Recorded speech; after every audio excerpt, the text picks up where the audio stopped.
So the cocky and confidence, the beer muscles, the whole like I don't give a crap mentality, with the drinking. That is what a lot of people attach to. The whole like social stigma. They can talk to anybody. They can do anything, right? And then when they're back to reality the next day, it's right back to how they were before. You can learn to be these things without substances, right? But people are so attached to these substances just to get blasted and talk more, even though they might sound like a degenerate. I know people that would use alcohol to be more outgoing, but when they got to that point, they didn't even make any sense. But in their head, they're just like blabbing off and, oh, they're finally getting it all out. That social energy they want to release. But in reality, it's not even quality time they're spending. You can do these things while sober. It's just much harder. That's why people don't want to. They want to use a substance to get to that point where they just don't care. That's what I did as well. The problem was I could still be in a room of 100 people and still feel alone even while drunk sometimes. Did it open me up? Sure. Was I more outgoing? Sure. Were there times where I was still closed off even while drinking? 100%. It's just like the way I was, It was hit or miss. So there's a lot of times I'd be blasted and I'm like, why am I even like at this party, at this bar? Like, what am I doing? I'd rather be alone. You know what I mean? So like, why am I doing this? There were times I had great fun, but it's like, that used to suck, man. When I'd be buzzing or drunk and I just wasn't in the mood to be around a lot of people, and I was at like a bar or a party, and I'm there, like, I still had an okay time, but it's like, what am I doing? There were times I feel that way. Like, what am I doing? Like, why am I spending money here? Why am I, some of these people I don't even like, they're always there. I would not frequent the bar even when I was drinking on the weekends all the time. I'd go months and I'd go down. It'd be the 40% of the bars, the same people in the same spots, drinking the same stuff, doing the same things. It's like they're stuck in time in there. And I'm sorry to say it, put it as blunt as possible. I was never the biggest bar fan. I was always a house party person. But as you age out, people get married, have kids, they have responsibilities. They're not throwing house parties anymore. I used to throw a lot myself, but it's hard to get people to come in your age group. And when you get into your late 20s, early 30s, yeah, I was never going to hang with like 21-year-old. I've done it like through coworkers, hanging out that way, but like, I wouldn't just seek a bunch of friends 10 years younger than me just to have a house party. It doesn't look too good on you being older, getting wasted around a bunch of young people in that like college frat party, drink your face off stage.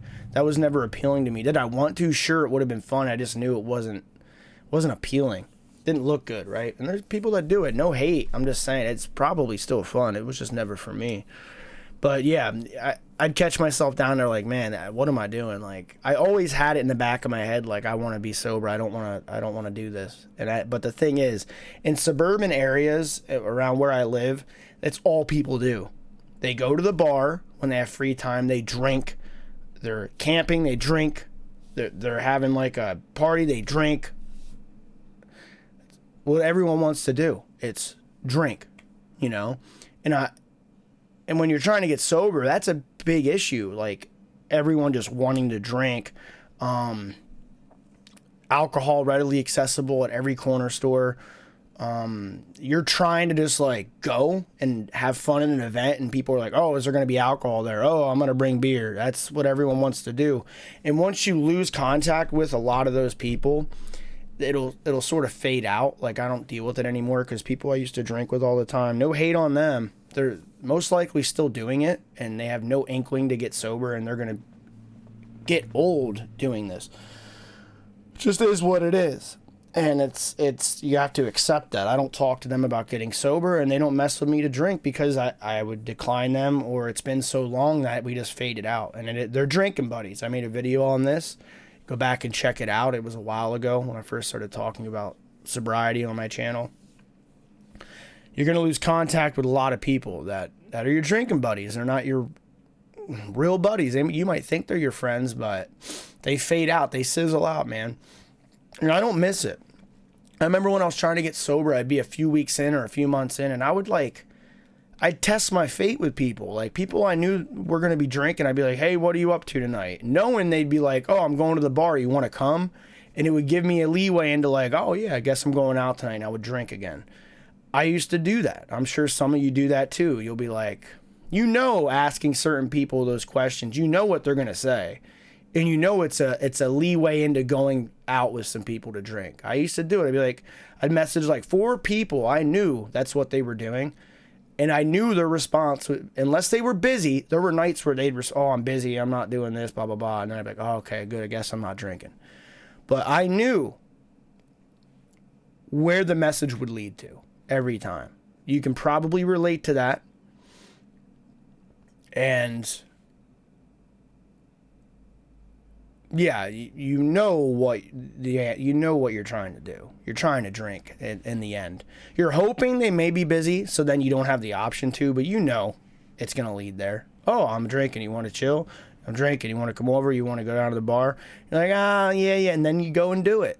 You know, you're not messaging them to go hiking without booze or go, to go do something without alcohol. You know what they're doing. I used to do that all the time. It's so obnoxious. I don't do that no more. I don't message anyone who I know drinks. Like, there's just no point. I don't want to, I don't care about it anymore. But that was an issue with me where, find any reason, man. And that was one of the things I would do. But the confidence and the cockiness that comes with it, people get attached to that. I know I did. But when I was like belligerent drunk, it wasn't me, man. Like, I have a bit of an ego sober, and I don't like that. I try to work on that, because your ego's not your amigo. I know that's a cliche thing to say, but when people are blasted, it's out of control, and people will argue over stuff from 5 years ago. They'll bring up, or they'll repeat themselves, and they'll get mad that someone looks at them wrong. It's a really weird thing how alcohol affects people. And it makes people mad and angry so easily. I was pretty laid back, but if I was in a mood or someone messed with me, I could be set off pretty quick. Never really got into too many fights downtown. No one messed with me. Knock on wood. But yeah, that's what people attach to. That confidence feeling you get, that I don't give a F, and that's what it does. And I remember, like, oh man, the few times I would drink on like a work night, or like if I had to work on like a Saturday and I would drink on a Friday, I'd be like, I'll just have 2 or 3 mixed drinks. Every time I'd get to 2 or 3, I wouldn't care about work. I'd still go in and feel like crap and work my shift, but I would just drink till like 1, 2 in the morning. I've done it, because once you have those few drinks, you just don't care. It's like, oh, I'll be fine, right? But in reality, you wake up feeling like crap if you're like me. I remember doing that every time. Oh, I'll have a few. Yeah. Turns into 6, 7, 8, 9, and then it's 2 in the morning, and and what did I do? I was just going to have a couple. But, yeah. You don't need the substance to get to this point. Work out. Anything you're not feeling adequate enough about, focus on that. If you're not feeling like you want more knowledge, focus on to study random things. We live in the age of information. You can go online and read and watch about anything. You can learn about anything. I learn a lot of weird niche stuff just from reading. And if I have a vested interest, I can learn about a lot and retain the information. I know a lot about just weird things. Anyone can do it. It's at your fingertips. We live in a society where a wealth of knowledge is everywhere. You don't have to go to a library for a thesaurus or a dictionary or a book to read about things. You can go right online, like people had to 40 years ago. But yet we live in one of the lowest IQ times. It's like the more knowledge there is, the dumber people get. I'm sorry to say it. It's crazy to me with like TikToks and low attention spans. It's wild to me. But if you feel like you're not strong enough, work out a bit more. If you have some fat, burn the fat. Intermittent fasting. Cut down on your portions. Lower carb, no sugar. There's a lot of avenues you can take. It's all willpower and discipline. The more you do it, the better you will get at it. I've lost 120 pounds. I cut out the nicotine. I cut out the alcohol. I want to show you that if I can do it, you can do it. You know, that's my objective on here. I want a plethora of videos just showing people like they can do it. And like if you're going bald, who cares? People make bald jokes to me all the time, and they realize it don't affect me, and they don't say it anymore. Like people that know me, they don't even mention it because they know I don't care. I shave my head. I'm happy with it. My head looks fine. Yeah, it sucked 10 years ago when I went bald. People going bald at my age now, they have like a midlife crisis over it. I'm like, man, I already went through this. I don't even care anymore. I make fun of myself on a lot of my socials. My Twitch channel was all based around being bald. Like, you have to sort of like make fun of yourself and love yourself, and then like people won't affect you and you can love other people, right? Like, and I waited. I lost the weight, started talking about some weight loss, which I'd like to go more in detail about on my channel. I cut out the alcohol. I had a sufficient amount of time. I started talking about it. Nicotine I've been off of for way longer. You know, I wanted the credentials and the experience, and then I wanted to put it out there to try to help people. And I've gotten a very positive response from like 99% of you out there. You're awesome. There's 1% trolls. People still drink and comment and whack stuff. There's always going to be haters. Like I've had someone commented about my collections, like, oh, how old are you? Well, my fault you gave up on your inner child. My fault that seeing someone with a lot of like stuff from the 90s worth money triggers you. Like, my bad, dude. And the thing that's funny, the people commenting this stuff don't look like they're living their best life. You know, it's like they're projecting. You know, to me, people that give up on their inner child and their imagination, they're indoctrinated into adulthood way too far. Like, I won't give up on that stuff. I'll always want to be a child at heart. I'll always want to have an imagination and seek out nostalgia. People that give up on that, I feel like their heart and mind has hardened into a rock, and they're just work, provide, work. No, I'm living my life and I'm enjoying the things I like. That's my stance. And if you vary from that opinion, good for you. Live your life. I don't really. Everyone has an opinion, and you can't please everybody. And once you realize that and get past it, like the hateful comments, the people overly opinionated online that always have to type out what they think, it doesn't affect me. And sometimes I just leave it on red, or I'll just go by it, and if I'm feeling witty, I'll leave a witty response, and that is what it is.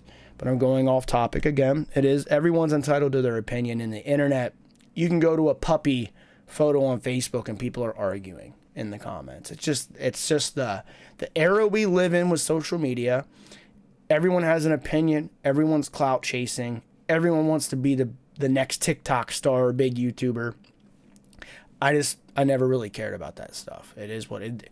I've had videos get 5 views. I've had videos get 500,000 views in the past, and my channel's not big at all, and I'm not really too worried about it, honestly. If it goes somewhere in the next 10 years, by the time I'm in my 40s, so be it, man. If not, I'm still going to make content. I mean, I know it's not the best content. Like, my sobriety channels are very organic, unedited, and that is what it is. Some people love that about it. But like my gaming and comedy content, I make it and upload it. I'm not spiffy. I'm not making crazy thumbnails. It is what it is. And then I throw it out there, and that's the way it's going to stay. I mean, I might try to edit a bit more. I was making thumbnails through Photoshop for a while, and like, it's a lot of time, man. YouTube's a crazy beast. The algorithm's very weird. Like, I know shorter form content performs very well. In longer form, not as much. But the sobriety content gets several hundred hits, which I'm happy with. I don't care if it gets 10 or 10,000, but I'm just happy that new people come on and they thank me for me, sharing and caring. And that's all I wanted. I just wanted even one person to maybe have motivation for me. And I've achieved that. So like, I'm going to keep making these videos, when I can, and that is what it is. And my channel's full of just everything, man. Collectible, comedy, sobriety, and it's not really well done. It's just boop, boop, thrown up. I don't have time to sit around editing. But anyways, I'm rambling, like always. Take it easy.